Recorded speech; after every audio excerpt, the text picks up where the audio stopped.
Voy a empezar la grabación y les comparto mi pantalla entonces para que empecemos.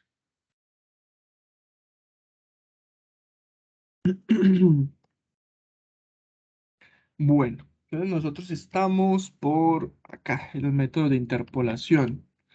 Ayer terminamos de ver la interpolación de Newton. Voy a hacer un repaso muy rápido por esto de la interpolación de Newton. Entonces, estamos en el tema de interpolación. El día de hoy vamos a ver otro método de interpolación. Y como es cortico, yo creo que nos va a alcanzar el tiempo para iniciar otro tema. Entonces, en el tema de la interpolación es importante porque la información en ingeniería, pues usualmente está tabulada, ¿cierto? En ese sentido, pues lo que buscamos es un polinomio que ajuste los datos que tengamos de forma tabular.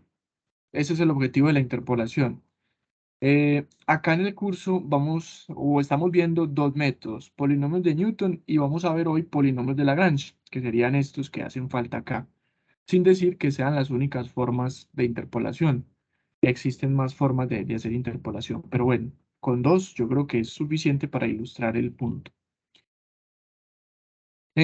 A la hora de ajustar unos datos tabulares con un polinomio de interpolación, digamos que el problema se traslada al hecho de tener que encontrar estas constantes, A y B. A y B si es un polinomio lineal y A, B, C, D, E, F y así sucesivamente si es un polinomio de orden n. Entonces, en ese sentido, lo que propuso Newton en su momento fue hallar esas constantes como diferencias divididas de orden cada vez más superior. Entonces, la primera será simplemente la función evaluada, la segunda sería las diferencias divididas de orden 1, la tercera, pues las diferencias divididas de orden 2 y así sucesivamente. Vemos que ese es el objetivo fundamental.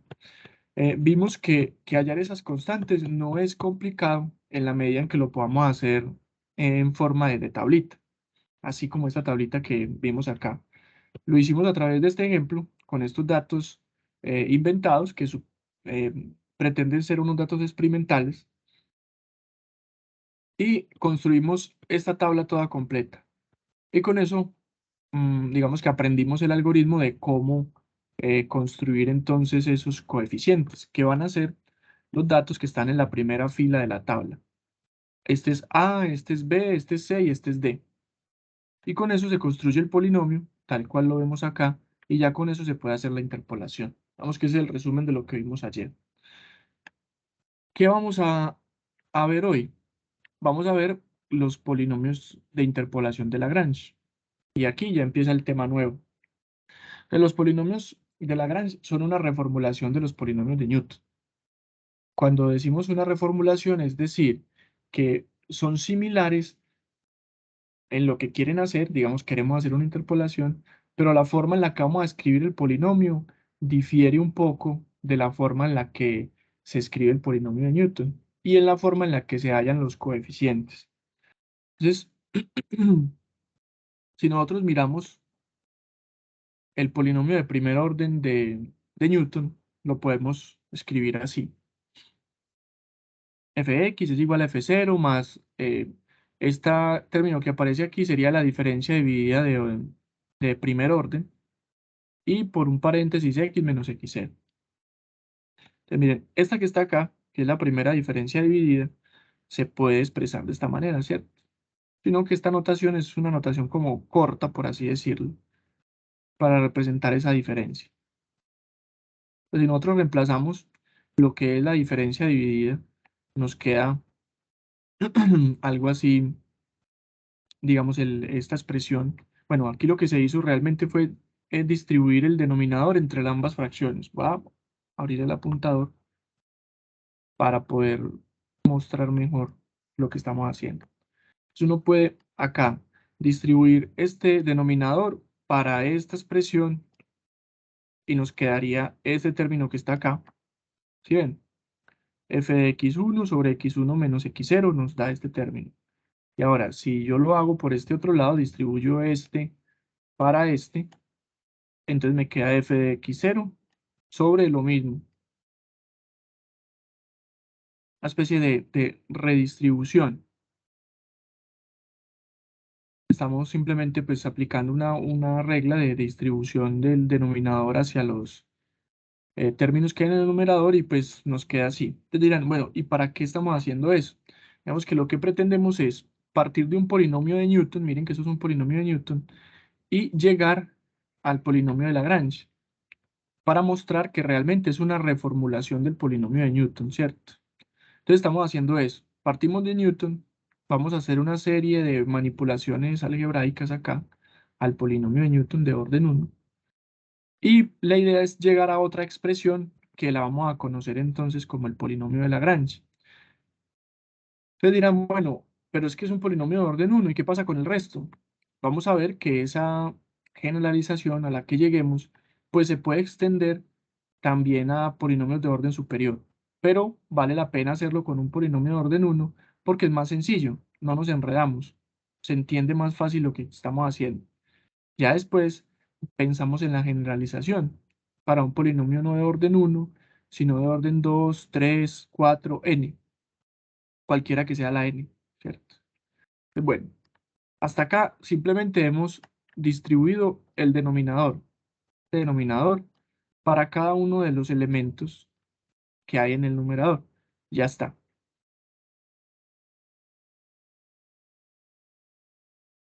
Eh, con eso ya podemos llevar toda esta expresión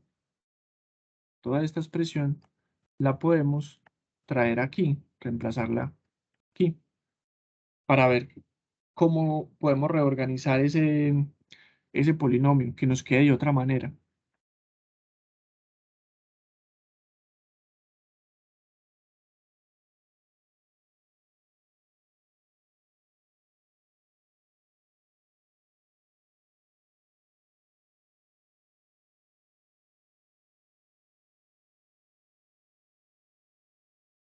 Muy bien, entonces vamos a hacerlo. Reemplacemos esa expresión en diferencias divididas allí y miramos cómo nos queda el polinomio. Si voy muy rápido, me cuentan y vamos más despacio, pues como que les dé tiempo de escribir y de ir analizando lo que vamos discutiendo.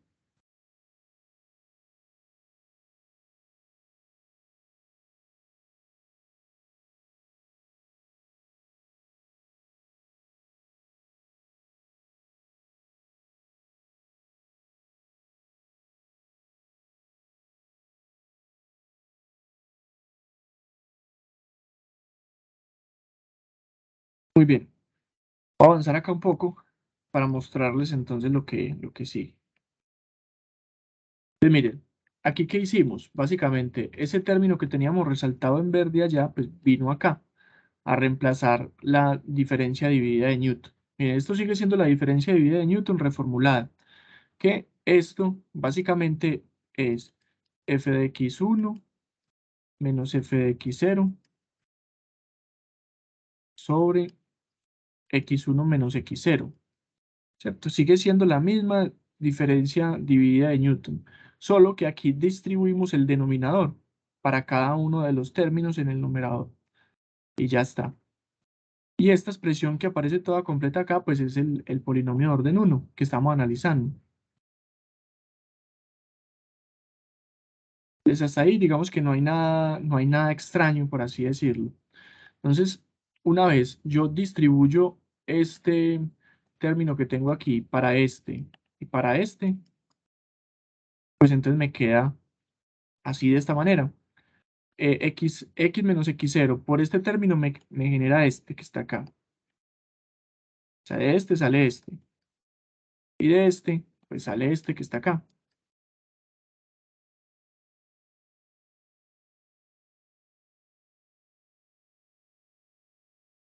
Y hasta ahí, pues no hemos hecho nada más que hacer manipulaciones algebraicas. Hemos reemplazado la diferencia dividida, operamos este corchete para simplemente desaparecerlo. Y pues si nosotros agrupamos términos semejantes, nos va a quedar algo como esto, que en realidad no es agrupar términos semejantes, es reorganizar el polinomio. Entonces, este sobre este, nos queda esta expresión que está acá. X menos X, espérenme que lo hice, este no sería así. Sería este, sería este, y este sería este. Quedaron aquí trocados. Vienen esas en este sentido. Este es este y este es este. Y este f de x1, pues véanlo acá. Y simplemente los reorganizamos para que quedara f de x0 antes y f de x1 después. Y lo mismo pasa con el otro término. X menos x0. Aquí sería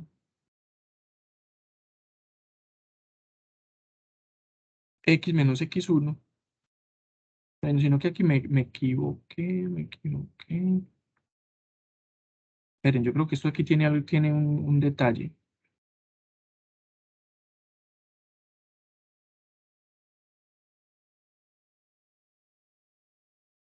X menos x0. Bueno, esto aquí tiene un detalle, pero pues no nos pongamos en esa discusión en este momento porque perdemos algo de tiempo. Yo voy a revisar que hay aquí algo que está como con un detalle malito, pero después lo miramos. Eh, en todo caso, pues acá hay algo curioso, pero el polinomio que nos queda es así de esta manera. ¿Qué tenemos acá? Miren, esto es una reorganización del polinomio de Newton, básicamente, ¿cierto? Digamos que partimos del polinomio de Newton y llegamos a una expresión que es equivalente.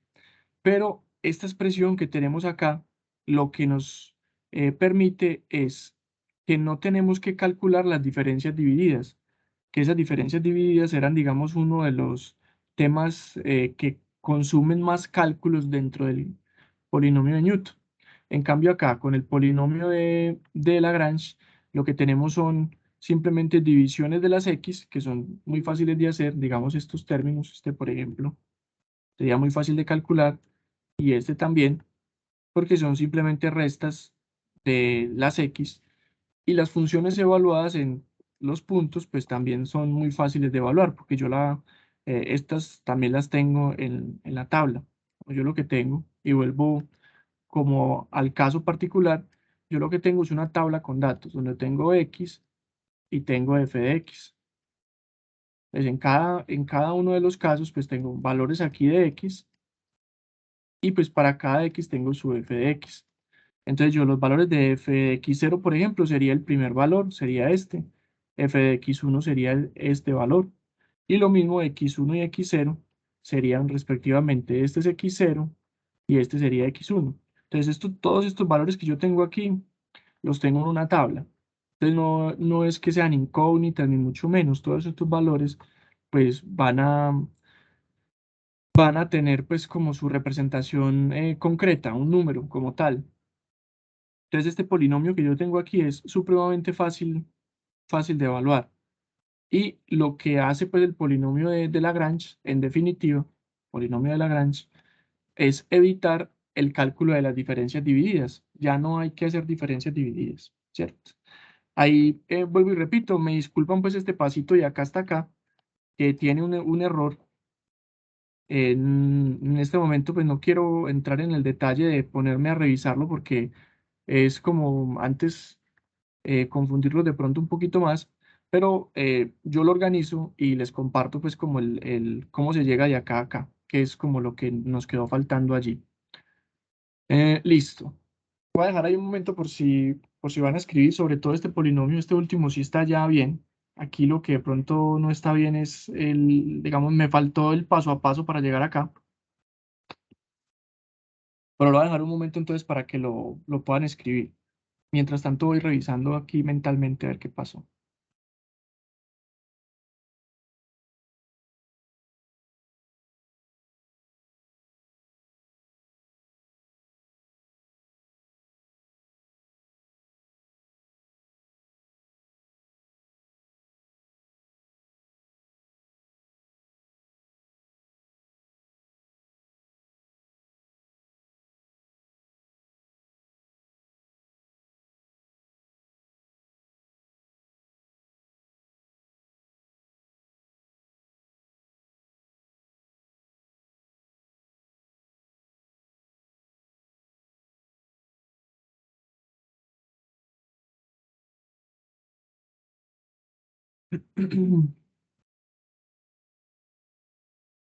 Ah, ya vi.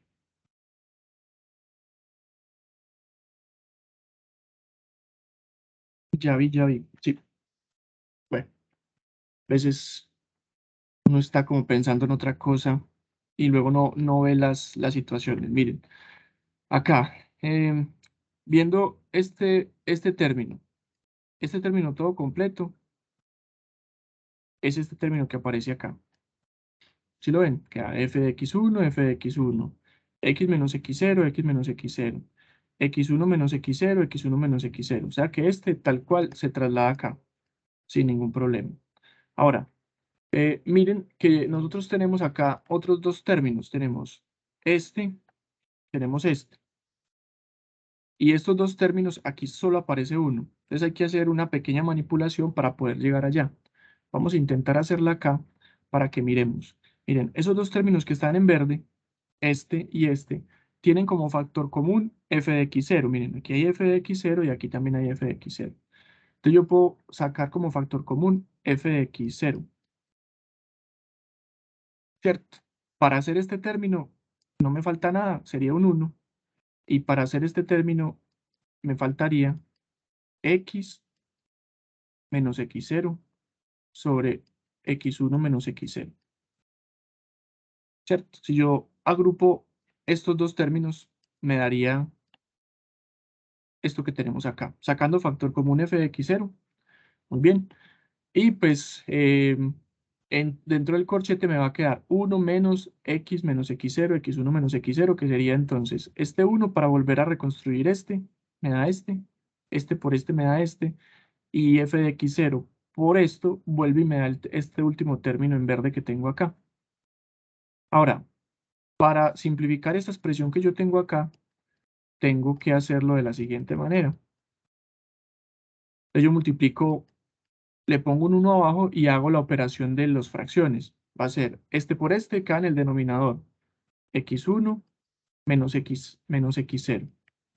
¿Cierto? 1 por x1 menos x0 da eso mismo. Y ahora, este por este me da x1 menos x0 y menos 1 por esto me va a dar x más x0. ¿Cierto? Porque este menos distribuye para la x y distribuye para este. Entonces menos por más da menos. Y menos por menos da más. Y ahí lo tenemos, ¿cierto? Entonces miren que yo puedo cancelar este x0 con este x0. Para terminar de cerrar aquí este paréntesis, vamos esto para acá. Así. Y finalmente esta expresión nos quedaría así.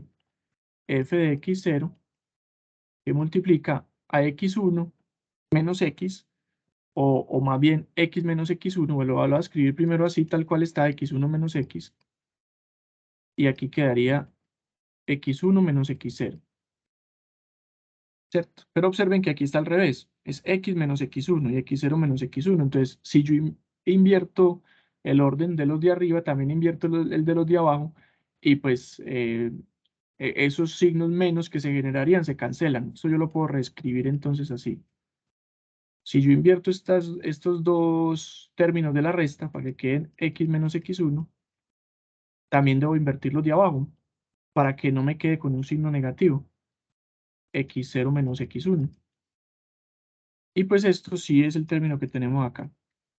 No era tan directo, había que hacer pues un procedimiento y por eso fue que yo lo vi y digo, bueno, no me cuadró esto aquí, pero bueno, ya después de revisarlo un momento, pues sí se llega otra vez a lo mismo. Entonces miren que ahí están. El término amarillo pasa tal cual. Y los dos términos verdes, pues hay que hacerles este procedimiento para poder obtener el término que aparece acá. Pero sí que lo hemos logrado en este momento.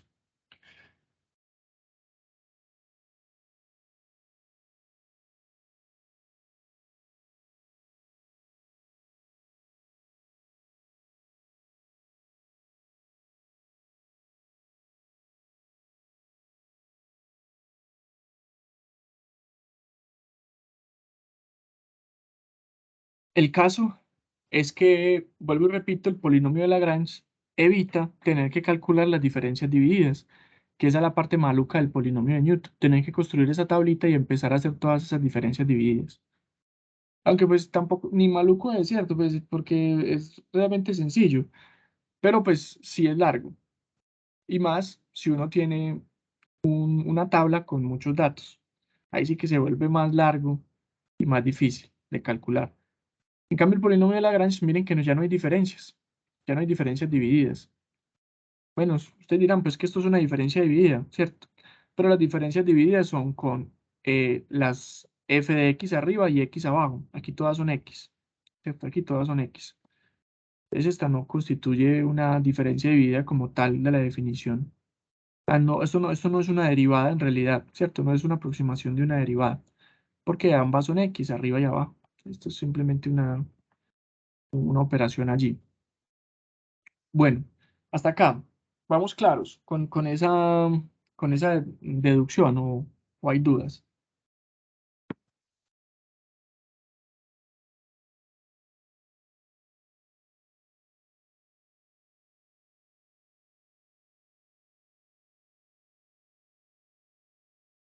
Profe, pues yo entendí. Listo. Entonces, vamos a continuar acá para que miremos lo siguiente.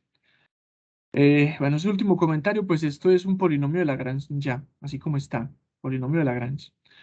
El tema es que nosotros tenemos un polinomio de Lagrange de orden 1 y necesitamos generalizarlo, ¿cierto? Necesitamos encontrar una expresión para un polinomio de orden cualquiera, de orden n. Entonces vamos a ver cómo quedaría esa generalización de un polinomio de Lagrange de orden cualquiera, de orden 2, 3, 5, 8, lo que sea.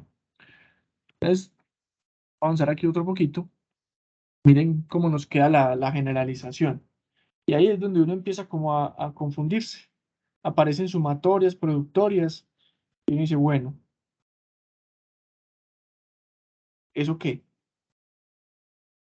¿Cierto? Entonces, imagínense si tuviéramos un polinomio de orden 2. Polinomio de orden 2, pues n vale 2, ¿cierto? Diríamos desde 0 hasta 2. O sea que tendría 3 términos. Lo primero que tendríamos que hacer es hallar estos operadores, que los vamos a llamar L sub I, para hallar estos términos que están acá. Entonces, miren, cada término, ¿qué sería? Hagámoslo en el caso de que n valga 2. Con n igual a, ya voy a poner 4, ¿no? 4 es muy grande. 2 para poder hacerlo a mano. Entonces, miren, este símbolo, no sé si lo habían visto antes, es el símbolo de productoria. Miren, este que está acá es el de sumatoria. Este es más común, es más utilizado. Este símbolo lo que nos dice es que tenemos que sumar cada uno de los términos que vayan apareciendo aquí cuando yo reemplace la i desde 0 hasta n. Ahora, con este símbolo de productoria lo que nos dice es que tenemos que ir multiplicando. Aquí con este se suma, con este se multiplica. Tenemos que ir multiplicando término a término los términos que salgan acá cuando yo cambio j desde 0 hasta n, ¿cierto? Entonces miren, si nosotros decimos para j igual a 0, ¿cómo quedaría este? Entonces sería L de 0 de x, ¿cierto? Estoy cambiando, espérese, y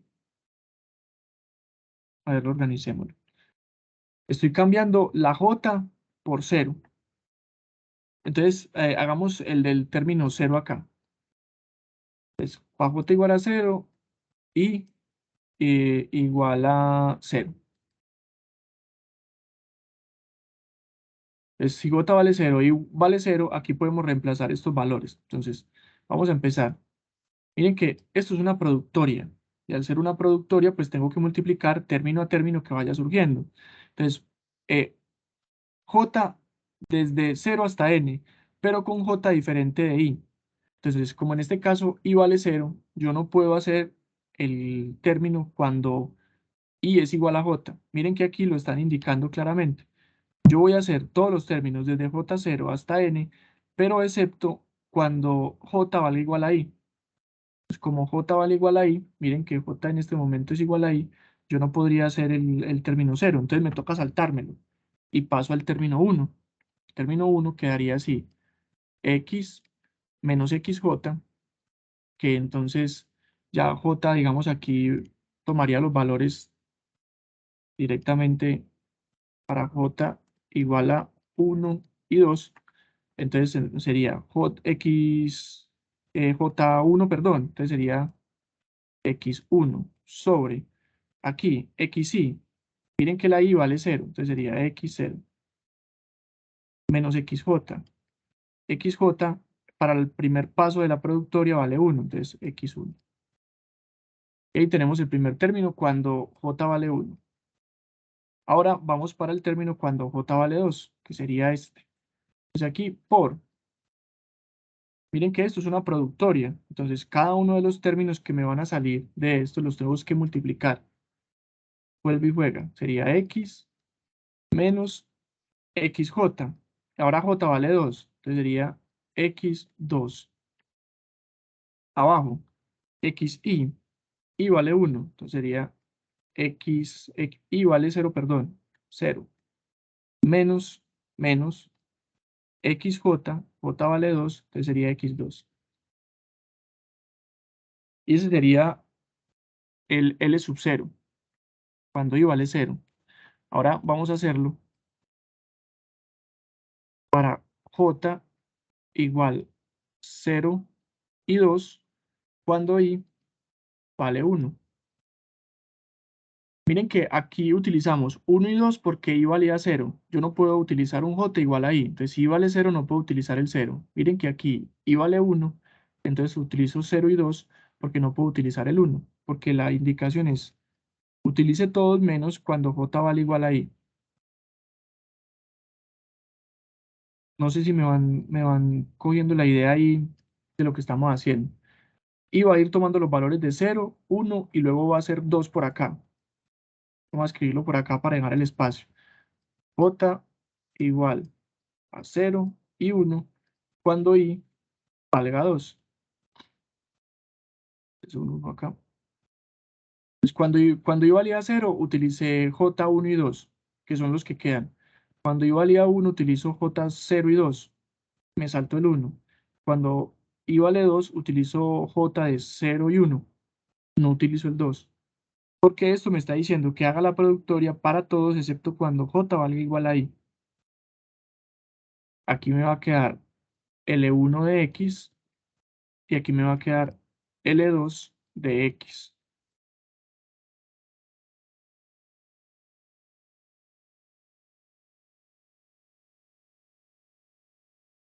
Ahí debemos como hacer un esfuercito para tratar de entender esta fórmula. Digamos que la parte complicada está en el hecho de la restricción, de que yo lo voy a hacer excepto cuando j valga igual a i. Pero eso tiene una justificación, porque miren qué pasa si xy es igual a xj. Esta resta daría, pues si xy es igual a xj son iguales, entonces este menos este daría 0. Me daría una división entre 0. ¿Sí ven? En el caso de que j sea igual a i, xy y xj serían iguales. Entonces este menos este me daría 0 y toda esta expresión que tengo acá me daría una división entre 0. Eso es lo que no se puede permitir. Digamos que el polinomio de Lagrange pues, evita esa división entre 0 poniendo esta restricción, que voy a hacer la productoria de los términos, excepto cuando j valga igual a i. Entonces, como aquí i vale 0, entonces no puedo utilizar el 0. Como aquí vale 1, aquí no puedo utilizar el 1. Como aquí vale 2, acá no puedo utilizar el 2. ¿Cierto? Vamos a terminar de construir los términos para que miremos cómo quedan, utilizando esta misma nomenclatura. Entonces, arrancamos con j igual a 0. Ya en este caso y vale 1. Entonces va a ser x menos xj, que sería x0. x0 porque j en este momento vale 0. Sobre xy, que es x1, que miren que y vale 1, menos xj, que sería x0. por otro término, x, x.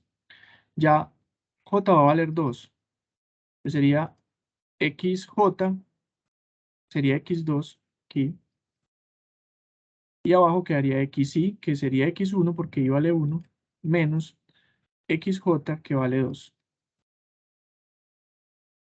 ¿Sí ven? Ahí me quedó el segundo término L que necesitamos.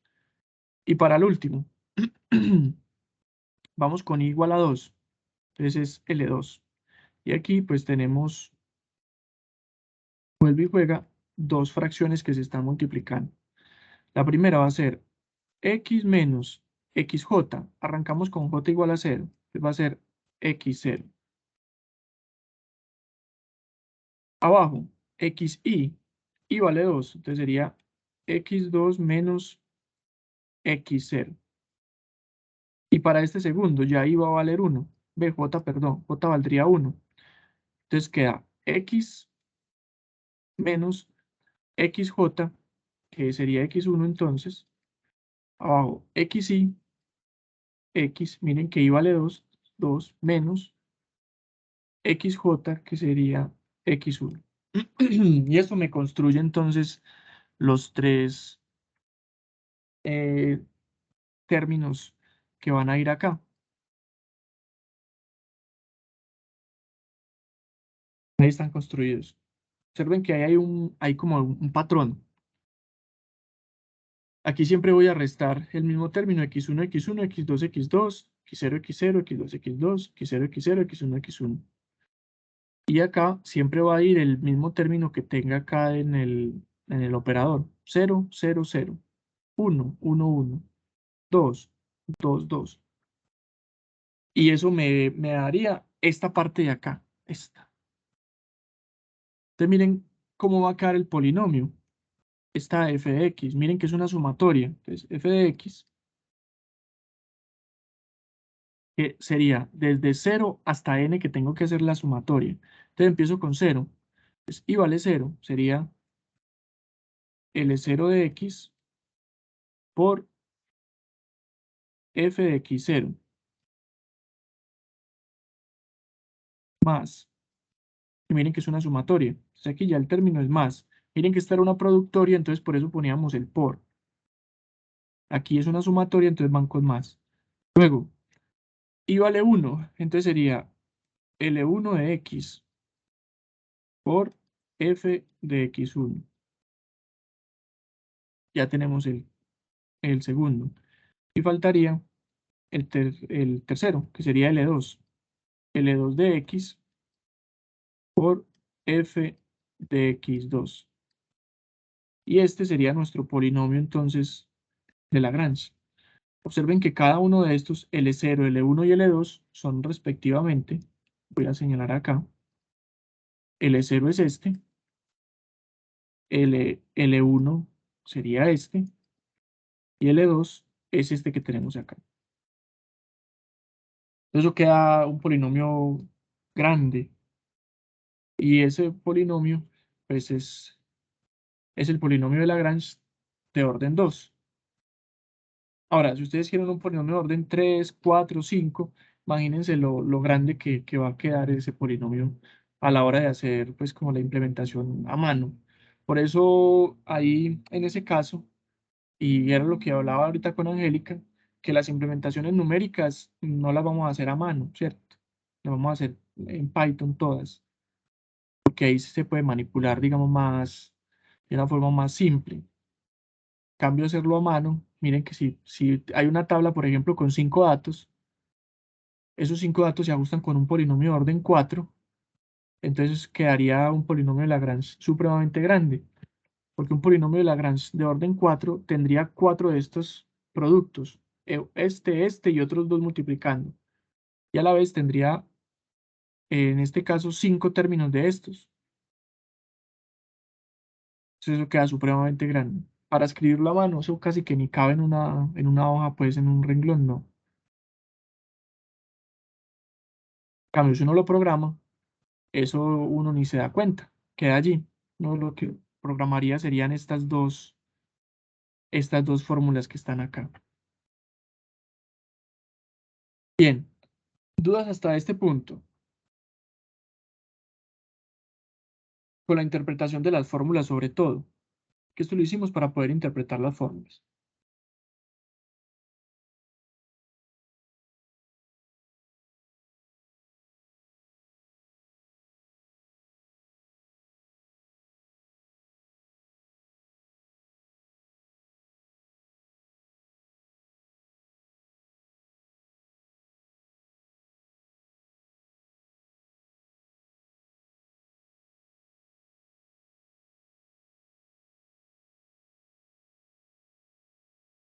Muy bien, entonces esto que acabamos de hacer aquí a mano va a aparecer en la siguiente diapositiva, pero ya pues bien escrito, ¿cierto? Ya escrito en el procesador de texto, para que lo miremos ya todo en perspectiva.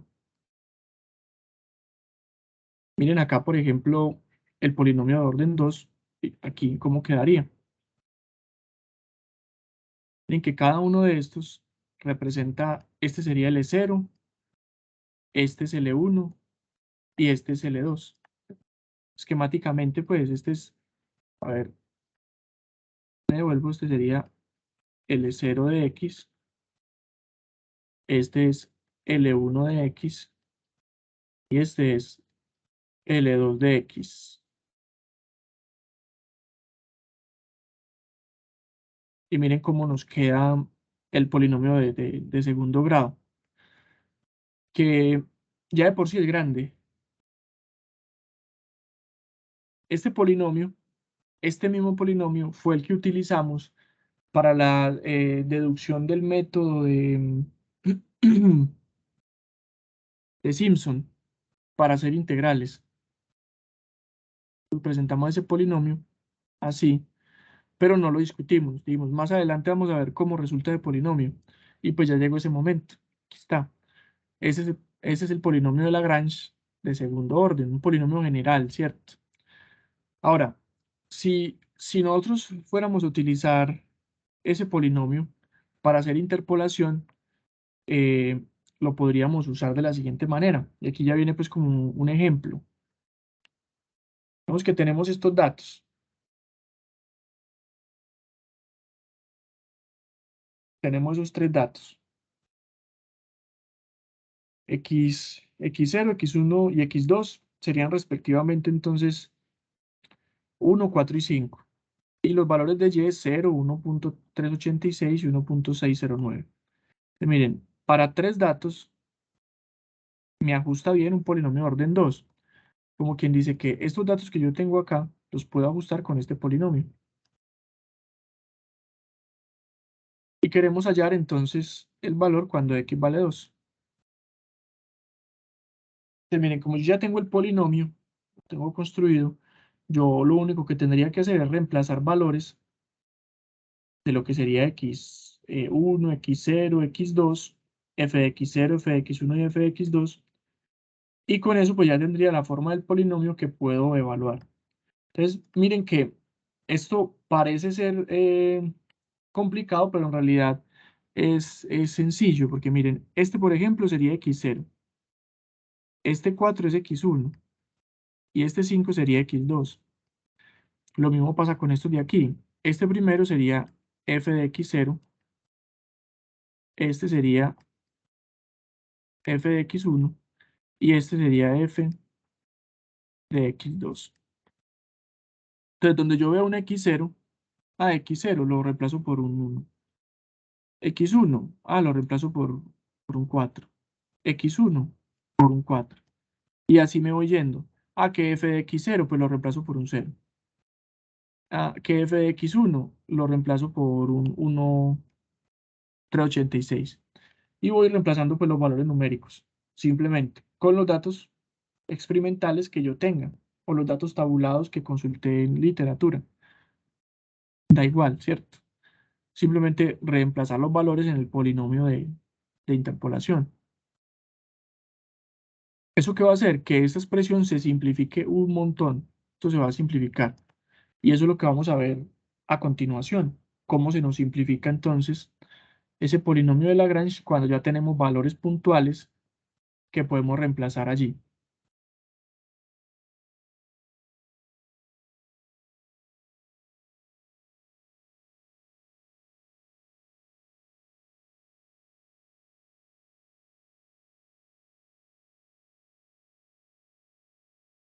Muy bien, entonces vamos a hacerlo. Me cuentan si ya puedo pasar.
Muy bien, vamos a continuar acá. Bueno, yo conecto esta batería.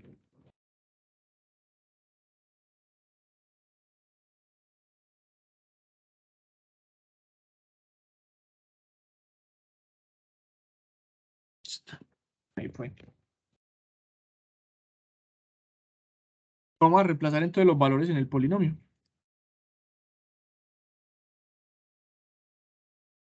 Ujú. A ver, esto pues es repetición de lo de arriba, no hay necesidad de volverlo a escribir. Miren que es la misma tabla, es el mismo polinomio. Entonces esto lo voy a simplemente saltar acá. Entonces miren, reemplazando los valores, aquí van a empezar a aparecer. Este es x1, x2. Este es x0, x1, x0, x2. Y así van a seguir los valores. Miren, aquí este es f de x0, f de x1 y f de x2. Y así pasó en el resto de los términos. Simplemente en cada uno se fue reemplazando los valores puntuales que estaban en la tabla pues, de valores allí expresados. Entonces, ¿qué pasa aquí? Hay parte de esto que se puede simplificar, y lo voy a señalar. Miren, por ejemplo, todo este término completo, todo completo, se nos anula. Porque f de x0 es un 0. Entonces, claro, esto, sea lo que sea, multiplicado por 0 nos va a dar 0. O sea que este término verde no va a aparecer acá. Miren que originalmente hay 1, 2, 3 términos y al final solo nos quedan 2. Pero eso es una particularidad, porque aquí el primer término es un 0, que no necesariamente va a ser así. Este se nos fue a 0 por el caso particular de que esto era 0. Entonces este término se anula. Ahora, esto que yo tengo aquí, con esto que tengo aquí, me va a dar un número, ¿cierto?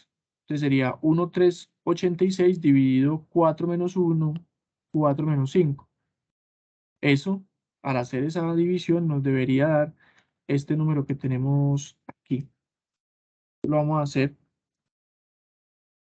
para... ¿Ve? Está jugando el gato y el ratón. Ahora sí. Para que lo miremos. Entonces es 1,386 dividido, aquí puedo escribir como dos paréntesis multiplicados. Aquí es 4 menos 1 y aquí es 4 menos 5. Sería todo esto, este término dividido lo que hay acá. Entonces me da menos 0,462, menos 0,462. Entonces, eso que está allí es lo que tenemos acá. ¿Sí ven? Ahora, estos dos paréntesis que va a marcar aquí, este amarillo y este rojo, pues son respectivamente los que tenemos aquí. Miren, rojo y amarillo. ¿Por qué eso no se pueden operar? Porque miren que tienen la X. La X es la variable del polinomio. Es decir, esta yo no la puedo reemplazar por nada. Miren que hay una x que no tiene subíndice. Esa x sin subíndice es la variable x del polinomio. Entonces nos queda así. Ahora, para esta parte de acá, pues va a ser lo mismo. Si yo divido esto entre estos dos, me va a dar este término que yo tengo acá. Ustedes lo pueden comprobar. Y ya los paréntesis van a quedar tal cual. X menos 1, X menos 4. Y eso me generó a mí el polinomio. Ahí está el polinomio. ¿Lo ven? Ahora sí que se parece al de Newton. Son algunos paréntesis multiplicados por unas constantes.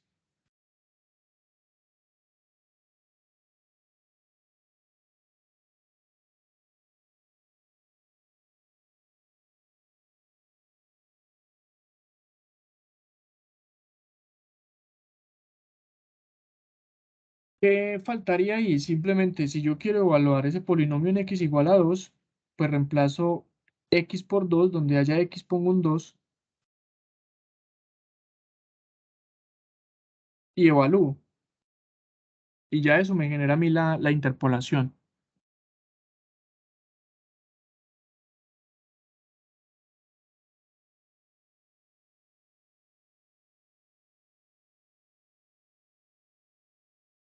Ustedes dirán, ¿qué complique tan tremendo para nomás hacer una interpolación?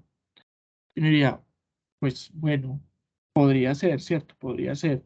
Pero si nosotros implementamos esto en el computador una única vez, ya eso nos queda sirviendo para cualquier conjunto de datos y siempre nos va a hacer la interpolación. Y va a ser una interpolación polinomial supremamente buena. Entonces, pues no es, o sea, sí es trabajoso el hecho de entenderlo e implementarlo, pero una vez que ha implementado, pues ya queda sirviendo para hacer muchas cosas con él, con datos experimentales que yo necesite interpolar de una forma muy precisa. Digamos que son estrategias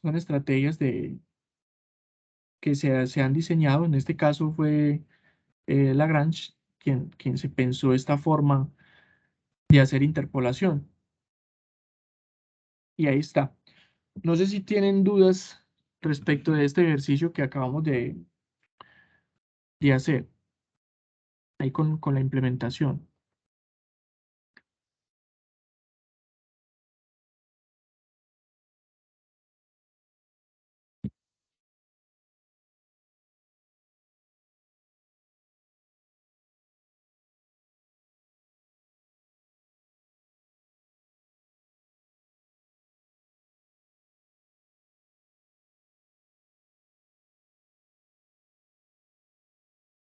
Muy bien, antes de terminar, que aquí ya terminamos, miren que no pusimos algoritmo. Ustedes dirán, esto cada vez se pone como más maluquito porque es que, ¿cómo así? Ya ni el algoritmo. Y es que miren que estas fórmulas en sí mismas, y vamos a hacer algunos comentarios, ya son un algoritmo. Estas dos son las que ustedes van a utilizar para construir el algoritmo en Python. Y ahí vuelvo y les repito, digamos que ustedes no se van a sentir solos en la construcción de esos talleres. Porfa, conéctese en la asesoría. Y en esas asesorías discutimos esos códigos. Pero yo lo que quiero es que ustedes se atrevan a plantear inicialmente la solución, pero no la solución definitiva. Digamos, yo llegué hasta aquí, tengo hasta cierta parte, esto no me está dando, ¿cómo hago para interpretar tal cosa o tal otra? Y en la medida en que eso ocurra, pues esos procesos de aprendizaje se van a dar de forma muy sólida, ¿cierto? Si yo les muestro el algoritmo en Python, lo que van a hacer ustedes es copiar, pegar, modificar y repetir, que eso no está mal, eso también es una habilidad. Pero digamos que lo que yo quiero acá en este curso, que casi que va a ser el último curso que ustedes van a ver con programación, a menos que ustedes decidan de forma intencional incluir programación en los otros cursos, pues ya no van a ver más. Entonces, pues es como esa idea de que ustedes se fortalezcan en ese aspecto. Ustedes no se imaginan la cantidad de dinero que están ganando los programadores, ¿cierto? Ustedes dirán, ¿y entonces usted por qué no es programador? Pues por una sencilla razón que yo estoy haciendo lo que me gusta, ¿cierto? Y cuando uno hace lo que le gusta, pues no tiene que irse para ningún lado. Entonces está contento, ¿cierto? Pero si ustedes en algún momento deciden trabajar con análisis de datos, que en alimentos hay un montón, en cuestiones de ventas, por ejemplo, ustedes pueden ser analistas en ese sentido, manejan grandes volúmenes de datos, que sepan programar, es un gran valor agregado, es un gran valor agregado. Entonces esa es como la invitación. Bueno, entonces vamos a hacer un análisis rápido de cómo sería más o menos la implementación en Python de estos dos que tenemos acá. Miren, lo primero que habría que hacer en Python es implementar este, porque miren que esta fórmula de arriba depende de esta. Este LI es este LI. Entonces yo tendría primero que implementar esta fórmula antes de poder implementar esta de arriba. ¿Cómo se implementa esta? Necesariamente va a tener un ciclo for. Este ciclo for va a ir para la i en el rango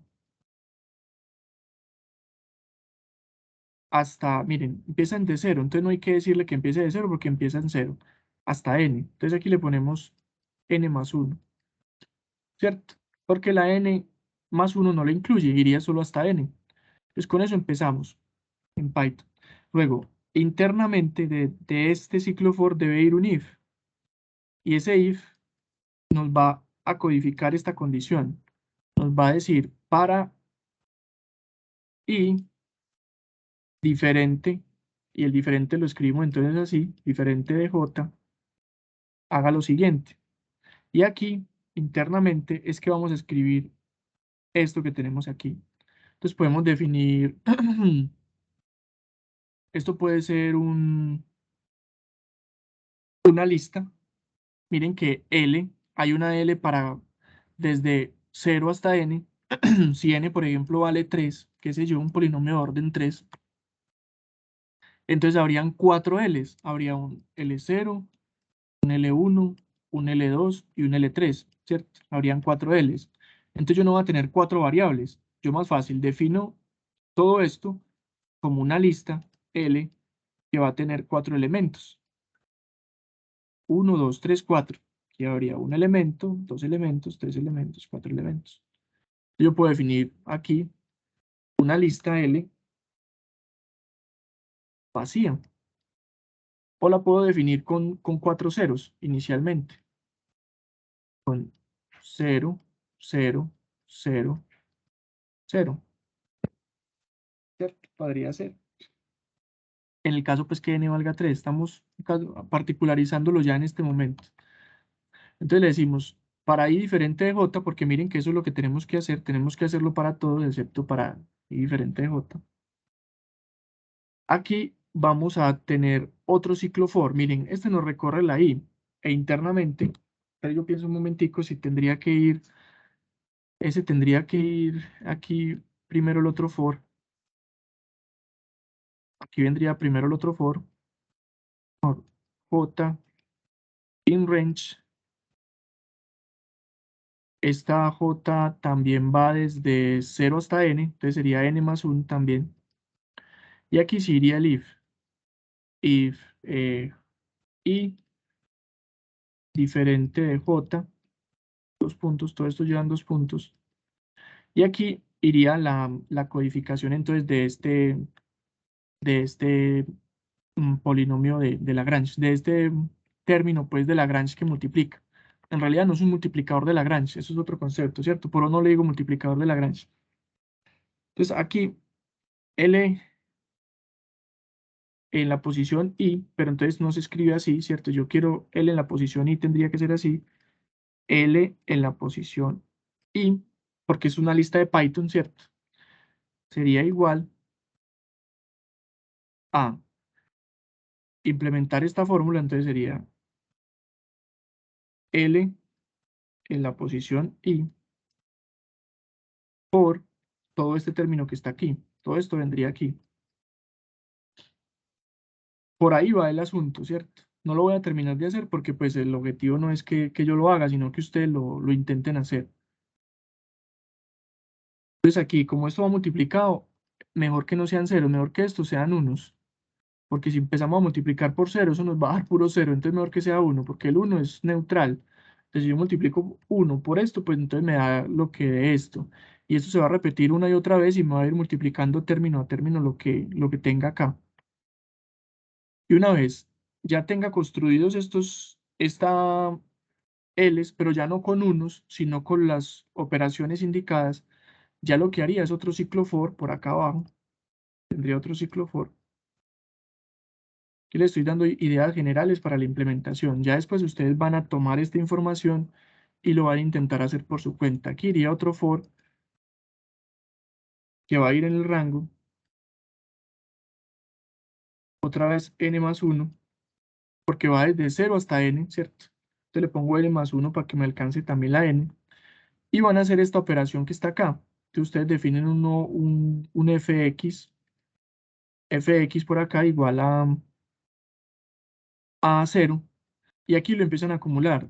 Fx más igual a Li, que sería Li por F, eso también sería una lista Fi. Esto empieza a acumular y me daría ya el resultado. Sería más o menos así la estructura básica. Entonces, esta parte de acá, que la voy a señalar en amarillo,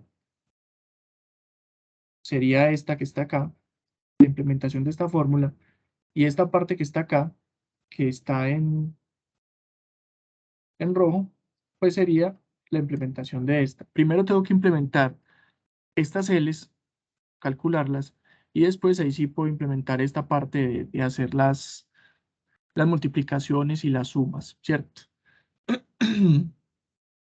A grandes rasgos es esto. Se van a dar cuenta que no es complicado.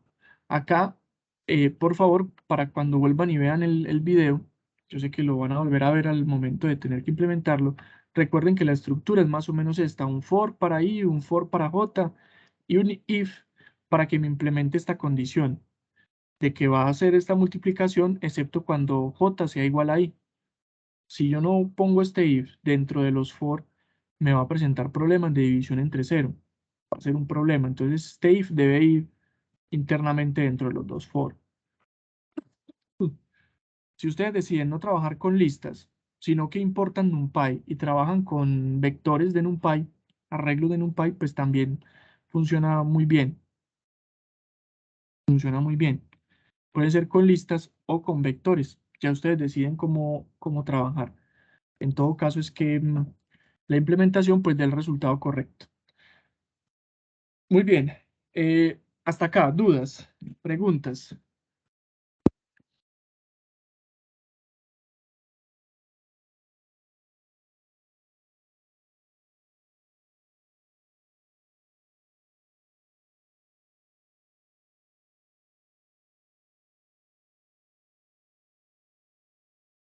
Yo sé que a algunos de ustedes los puede como asustar esto de tener que mezclar matemáticas con algoritmos, pero por favor, no se asusten, inténtenlo hacer y conéctese a la asesoría y verá que ahí le encontramos sentido a todo y lo vamos resolviendo de a poco, lo vamos maceando y van a ver que no es nada del otro mundo. Simplemente ir como generando ese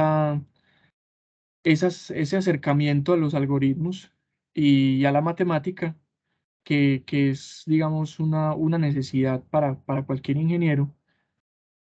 Y pues nadie aprende por uno. Y ahí sí la invitación es a que cada uno de ustedes se apropie de esos conceptos y de ese conocimiento y lo intente hacer. Yo sé que ustedes se reparten los puntos y eso está bien porque pues uno no tiene tiempo para hacer todo, pero que cuando antes de entregar el taller socialicen al menos un poquito pues esas soluciones, y si alguien se pega en un punto pues está ahí el trabajo colaborativo y obviamente también estoy yo para apoyarlos en todo lo que necesiten en la parte de interpretación e implementación del código. Si hay cosas que todavía no saben hacer en Python, ¿yo cómo hago para hacer tal cosa? Conéctense en la asesoría, lo discutimos, lo miramos, si yo no sé, lo revisamos en internet. ¿cierto? Porque nadie sabe todo acerca de todo, entonces está bien también consultar en internet o a otras personas, pero no se sientan abrumados ni se sientan asustados. Los tiempos de los talleres, ustedes saben que son flexibles. El semestre termina el 8 de septiembre, o sea que esa es nuestra fecha límite, pero de ahí las fechas de entrega de los diferentes talleres pues van a ser flexibles en la medida en que avancen más o avancen menos, para que no sientan pues como esa presión ahí tan enorme que a veces uno siente, sobre todo cuando no solamente tiene este curso, sino que tiene 5 o 6 más, que yo eso también lo entiendo pues perfectamente. Muy bien, entonces con esto terminamos la parte de métodos de interpolación. Vimos dos: polinomios de Lagrange, polinomios de Newton. Ahí están. Entonces, dicho esto, este tema ya está cubierto. Yo creo que estoy en una deuda muy grande con ustedes con estas presentaciones que no se las he montado. Ahorita voy a sacar el espacio para montarles todas esas presentaciones que queden listas por allá. Vamos a iniciar este tema. Al menos lo mencionamos un momentico. Son 9 y 8 minutos. Todavía está temprano, nos alcanzamos a hablar un poquito. Vamos a empezar con el tema de optimización.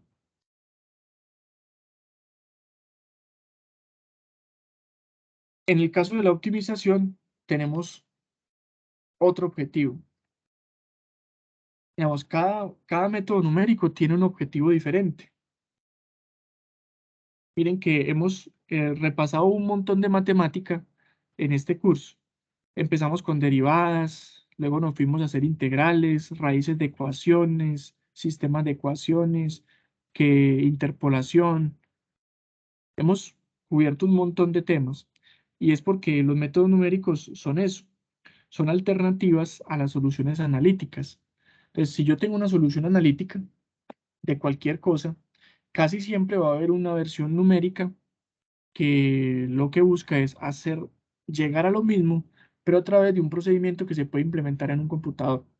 Digamos que ese es como el principio general. Entonces, esto no va a ser la excepción.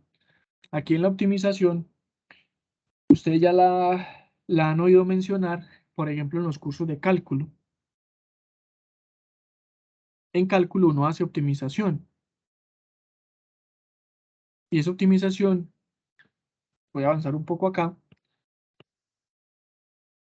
pues es básicamente encontrar un mínimo o un máximo de una función, ¿cierto?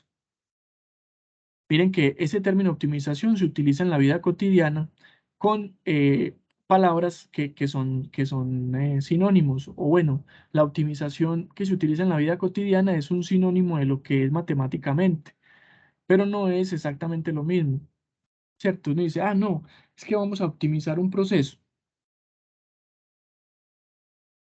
Cuando uno dice, ay, estamos optimizando un proceso, miren que de una u otra forma está haciendo alusión de forma remota a lo que se hace matemáticamente.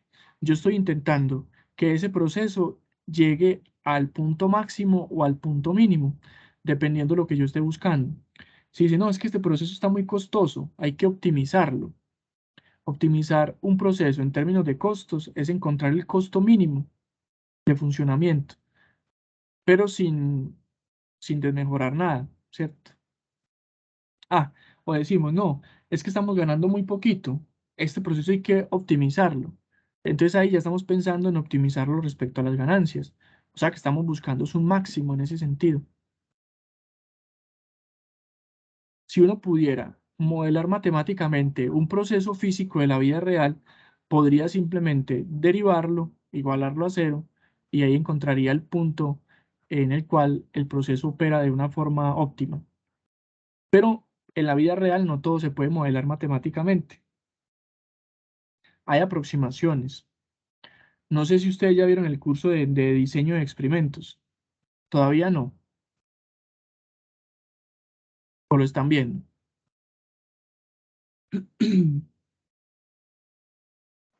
Como para saber si... No, Yo no lo estoy viendo, profe. No. Bien, ese curso es muy bueno. A mí ese curso me parece supremamente importante para ustedes y es supremamente interesante.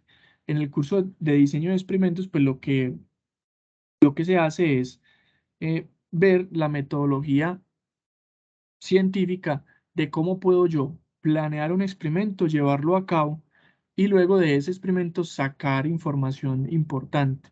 Entonces, por ejemplo, si yo estoy haciendo un embutido cárnico, pero yo a ese embutido le quiero reemplazar eh, la grasa por un sustituto de grasa que es hecho a partir de un polisacárido. Digamos que eso se está haciendo mucho hoy en día por el tema de todo esto de los sellos, que entonces que es alto en grasa, que alto en azúcar. Entonces yo quiero, por ejemplo, hacer un producto bajo en grasa, de acuerdo a la normatividad vigente, y entonces yo voy a hacer eso, voy a hacer un reemplazo de, de la grasa por un polisacárido que tiene apariencia y textura muy similar a la grasa. Entonces, ¿qué hago yo? Me diseño un experimento. Por eso el curso se llama diseño de experimentos, porque yo no lo voy a hacer a la loca, yo lo voy a hacer de forma científica, o lo voy a hacer de forma rigurosa. Entonces digo, voy a hacer reemplazos de, con dos polisacáridos diferentes a diferentes concentraciones. Entonces yo tengo dos factores ahí. Tengo tipo de polisacárido que voy a utilizar en el reemplazo y el porcentaje de sustitución de grasa. Entonces voy a utilizar estos dos, el marca 1 y marca 2. Y voy a reemplazar en el 10, 15 y 20%. Y luego hago, digamos, un lote de cada uno de los tratamientos de ese diseño. Y luego eso lo tengo que someter a algunas pruebas. Por ejemplo, podría hacer pruebas sensoriales con un panel sensorial que me determinen si el sabor, la textura y demás son adecuadas. Y puedo hacer pruebas un poquito ya más de laboratorio, como por ejemplo análisis de color con un colorímetro, puedo hacer análisis de textura con un texturómetro, puedo hacer análisis de vida útil, a ver si eso me afecta la vida útil. Y en ese sentido, yo con toda esa información que tengo, yo quisiera encontrar el óptimo. ¿Cuál es la marca y la concentración óptima de, de ese reemplazo que me da unas características muy similares al producto original y que me genera, por ejemplo, una vida útil más larga, que me genera un color igual al del producto original? Entonces, encontrar el óptimo matemáticamente, uno toma la información y hay software especializado en eso que construye una superficie como esta, con los datos experimentales. Intenta ajustar una superficie a los datos experimentales de la forma más precisa posible. Y ya luego, el software internamente aplica un algoritmo de optimización que encuentra el punto máximo o el punto mínimo, dependiendo de lo que yo esté buscando. Si yo quiero un máximo, me encuentro un máximo. Si yo quiero un mínimo, me encuentro un mínimo. En este caso, pues lo que se ve en la figurita sería un máximo. Pero el software lo hace automáticamente. Lo que vamos a ver nosotros acá en el curso es cómo hace ese software para hacer esa optimización, ¿cierto? ¿Cuál es la matemática que hay de trasfondo? Entonces, por eso les digo que ese curso de diseño de experimentos es supremamente valioso. Cuando lo vean, pónganle mucho, mucho cuidado, porque ahí está el fundamento de cómo yo enlazo todo esto que estamos viendo en la teoría de matemáticas, que optimización, que funciones, que modelación, con la vida real. Miren que es un producto que yo quiero hacerle una sustitución y yo quiero saber cuál es el mejor. Y cuál es el mejor es un óptimo. Porque cuál es el mejor es en términos de yo maximizo, por ejemplo, el sabor o minimizo un residual, un sabor residual, o bueno, en función de lo que yo quiera hacer allí. Entonces, ese curso es el enlace entre lo teórico y lo práctico. Por eso les recomiendo que cuando lo vean, le saquen el tiempo y lo vean con mucho, mucho, mucho cariño. Entonces, volviendo al tema aquí de la optimización. Entonces, miren, lo que queremos es localizar mínimos o máximos, entendiendo mínimos o máximos como eso que ustedes aprendieron en cálculo, tal cual.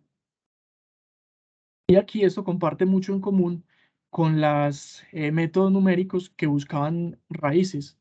Porque miren, buscar una raíz de una ecuación es buscar un punto donde la función se hace cero, ¿cierto? Eso es buscar la raíz de una ecuación. Yo quiero encontrar un punto donde mi función se hace cero. Ahora, buscar un punto óptimo o optimizar una función es buscar un punto donde la función se hace máxima o se hace mínima. Entonces, en resumidas cuentas, es buscar un punto de una función, buscar un punto. Entonces ahí comparte algo en común con esos métodos de hallar raíces. Vamos a ver, al menos el primer método que vamos a estudiar, se parece mucho a los métodos que vimos, por ejemplo, el de bisección o el de la falsa posición, que eran métodos para hallar raíces de ecuaciones. Y es porque pues, es algo, digamos, relacionado, no similar, pero sí están relacionados. Pues, si empezamos entrando en materia, este es el primer método que vamos a ver, método de la sección dorada. Este método es un método para hallar raíces, no, perdón, para optimizar funciones de una sola variable. Vamos a avanzar solo hasta esta parte de acá y dejamos esto aquí así como en 3 puntos suspensivos y lo continuamos en la próxima clase. Entonces, miren, yo quiero hallar para una función de una sola variable, por ejemplo, un máximo. Entonces, ¿qué hace el método de la sección dorada? Yo necesito dos puntos, un XL y un XU, que me encierren el máximo. Y miren que esto es supremamente parecido al método de la bisección. Si no se acuerdan, el método de la bisección es un método para hallar raíces de ecuaciones. E iniciaba igual. Yo necesitaba un XL y un XU, pero en ese caso, un XL y un XU que encerraran la raíz de la ecuación. En este caso es un XL y un XU que contengan el máximo o el mínimo, ¿cierto? Porque este algoritmo sirve para las dos cosas. Luego, ¿qué hace el algoritmo de la sección dorada? Utiliza un concepto que vienen utilizando desde hace miles de años, y no es exageración, porque los griegos, incluso los griegos utilizaban, conocían la sección dorada y la utilizaban, y con esa sección dorada se divide el intervalo en dos secciones. Miren, aquí están marcadas las secciones. El intervalo entre XL y XU mide L0. Ese es el intervalo grande. Luego, yo voy a dividir ese intervalo en dos subintervalos. Uno que es L1 y otro que es L2. Pero ese L1 y L2 van a cumplir con estas condiciones. Miren, la primera es que L1 más L2 da L0. Y eso es evidente aquí, ¿cierto? Porque si yo divido L0 entre dos pedazos, pues la suma de esos dos pedazos, que es L1 y L2, me debe dar pues el intervalo original. Hasta ahí yo creo que no hay misterio. ¿Dónde está la parte interesante? Y es que se establece una proporción entre esos segmentos. ¿Cómo? Miren, aquí L1 va a ser a L0 como L2 es a L1. Esto es lo que hace que estos intervalos construyan una sección dorada, una razón dorada. Entonces, si yo divido L2 entre L1, va a dar lo mismo que dividir L1 entre L0. Bien, ¿y para qué eso? ¿Por qué? Pues que vamos a ver más adelante que al hacerlo de esta forma se reduce el número de iteraciones necesarias para encontrar el máximo. Y esta sección dorada es, digamos, como algo misterioso, por así decirlo, o es como de esas cosas bellas de la matemática que se relacionan con la naturaleza, en el sentido de que hay estudios incluso que afirman que la belleza de ciertas estructuras arquitectónicas, naturales e incluso proporciones en el ser humano eh, cumplen con esta relación de la sección dorada. Antes de avanzar con esto y para terminar, podemos entrar a internet y buscar la sección dorada y nos vamos a dar cuenta que existe al respecto un montón de información que lo relaciona, por ejemplo, con la naturaleza. Miren aquí, o con un rostro de una persona, o con estructuras arquitectónicas. Y se da cuenta uno que esa sección dorada marca, por ejemplo, miren en arquitectura, marcó en gran medida lo que los antiguos tenían en cuenta a la hora de construir esas edificaciones.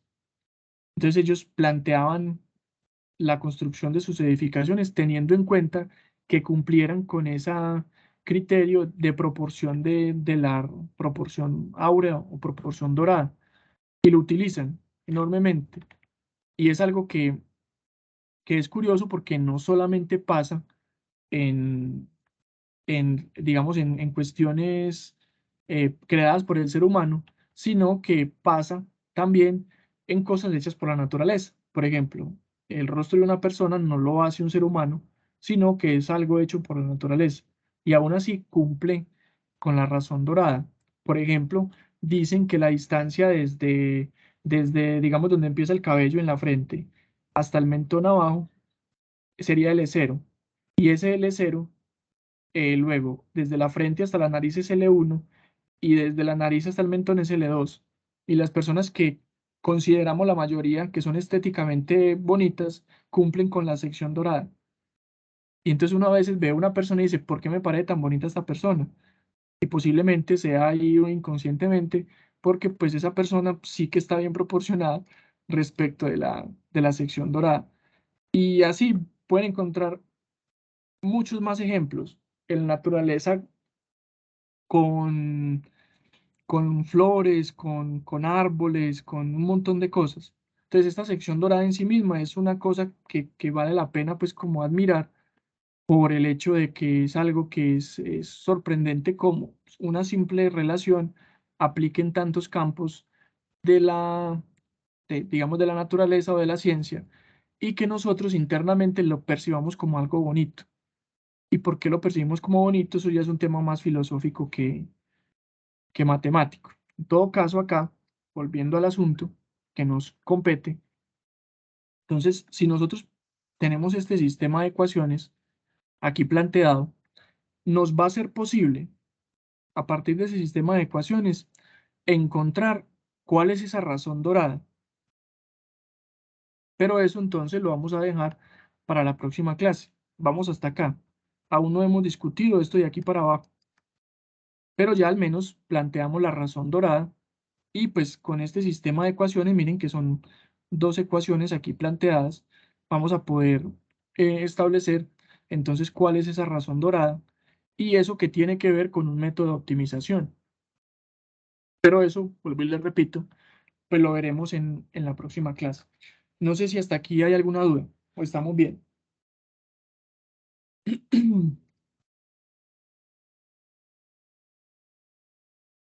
Vamos bien, profe. Bien, listo. O sea que la próxima vez que le quieran decir a alguien que es bonito, dice, ve, vos como que cumplís con la sección dorada. Y puede que entienda, puede que no. Bueno, muchachos, los dejo entonces. Nos vemos. Si se van a conectar a asesoría, yo voy a estar conectado ahorita a las 10.